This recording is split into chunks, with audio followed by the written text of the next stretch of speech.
선정을 이제 결정을 하는데 2차 혹시 참석하셨나요? 제가 4월 24일 날 부임을 했기 때문에 2차 회의는 제가 참석을 아예 못했습니다. 그럼 전 부시장님이 참석한 걸로 혹시 회의 보셨나요?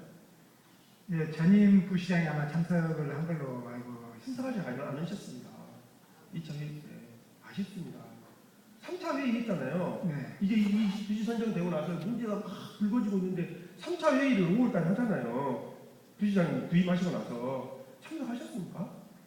그때 제가 다른 일정이 있어가지고 참석해서 인사 말씀 드리고 제가 잠깐 양해를 3차 회의 때 부시장님 난리가 난 거 아닙니까? 후보지가 뭐 어쩌고 저쩌고 하면서 뭐 이런 내용까지 다 공개할 수는 없지만은 저는 이 시가 추진위원회를 문학인들한테 맡겨드리겠다는, 그리고 문학인들이 잘 정리해서 이게 잘 진행이 됐으면 좋겠다는 시장님의 관심도 있으시고 그걸 좀 잘 인파워먼트를 주긴 좋지만 저는 문제가 생겼을 때는 시가 잘 조율하고 협의할 수 있는 그런 근거를 마련해 줘야 된다고 생각하는데 시에서 안 계시니 거기서 막 난리 난 거 아닌가요?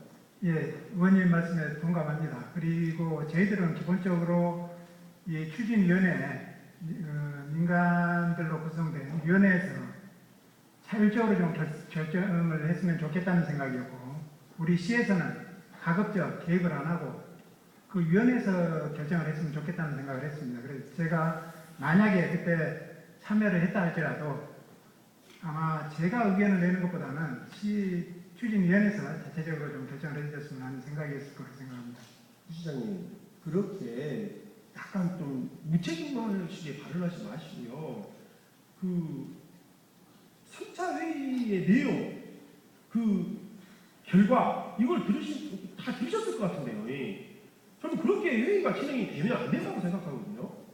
물론 추진위원회에서 여러 가지 의견이 있으시긴 했지만은 그래서 그런 일들이 벌어지니까 녹취록도 공개되어버리고 더 많은 문제점들이 좀 생기는 거 아닙니까? 예, 여튼 뭐 제가 참여를 하더라도 즉 한 사람, 공무원의 한 사람으로서 참여를 하고 어떤 시 전체의 입장을 가지고 조정하기는 좀 어렵다고 생각을 했습니다.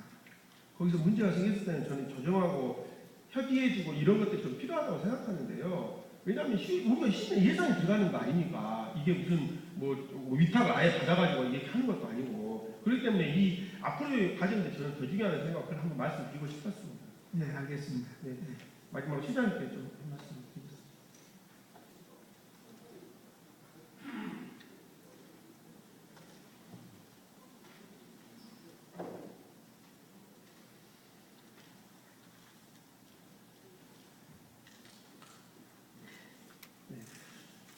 지금 뒷골 문학관 사업이 제대로 이루어졌다면 이번에 추경의 공유재산 관리 계획 시의회 제출하고 의결하고 예산도 잡혀주고 이래야 될 것 같은데요.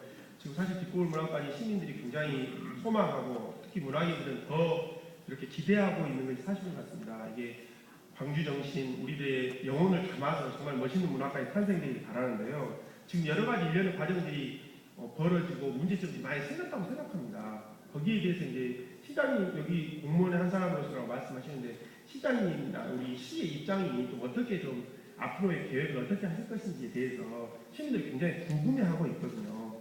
그래서 한번 말씀드리고 싶습니다. 문학관은 지금 서현께서도 말씀하신 것처럼 우리 지역의 오래된 수건이고 특히 문학인들이 갈망하고 있고 또한 우리 지역의 정체성으로 보더라도 문화수도를 자처하고 있는 우리 광주에 반드시 있어야 할 문화시설이라고 생각합니다. 어떤 방법으로 결정할 것이냐, 시가 직접 전문기관의 용역을 통해서 정하는 방법도 있겠고 기왕의 발제가 문학인들로부터 됐기 때문에 문학인들의 역량을 믿고 문학인들이 책임감을 갖고 자율적으로 결정하는 것도 한 가지 방법이라고 생각합니다. 현 상황은 후자를 채택해서 진행 중에 있습니다. 어느 곳도 결정된 바가 없습니다. 시장으로서 갖고 있는 방침은 첫째는 행정의 일관성 유지를 위해서 동부관대로 한다는 것, 두 번째는 예산을 계략적으로 산정하기에 123억을 산정했습니다만 물론 하다 보니 125억이 될 수도 있고 뭐 그러긴 하겠습니다만 기왕에 계략적으로 산정한 123억을 벗어나서는 안 된다는 것. 세 번째는 결국 시가 매입하려면 법적 근거하에 감정을 해야 됩니다.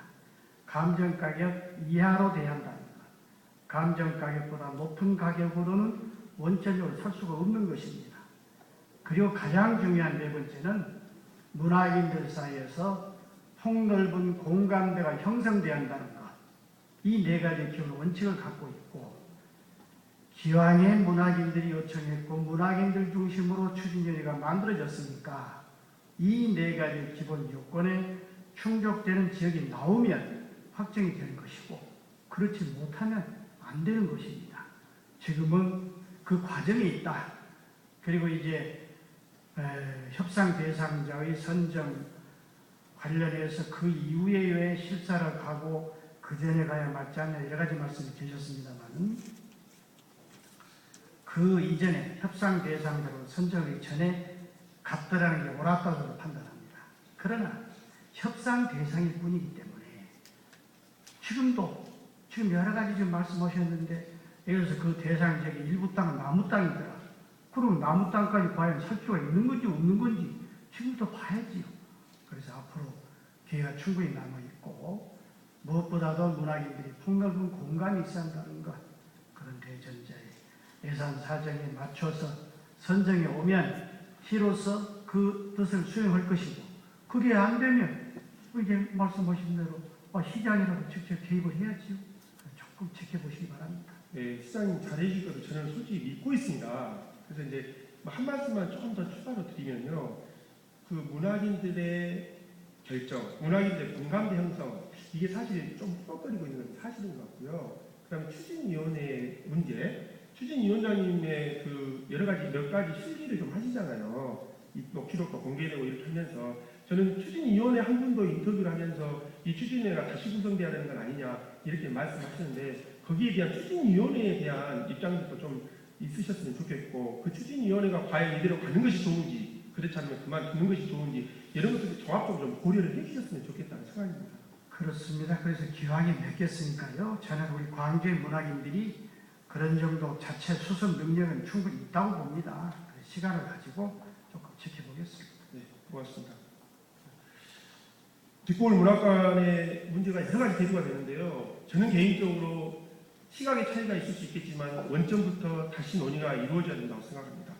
많은 말씀을 더 드리고 싶은데 이 뒷골 문학관이 객관적이고 투명하게 더욱더 잘 선정이 돼서 우리 148만 시민들을 포함해서 모두가 다 좀 향유할 수 있고 좀 누릴 수 있는 그런 공간이 되기를 소망하면서 오늘 긴급 현안들을 마치도록 하겠습니다. 감사합니다.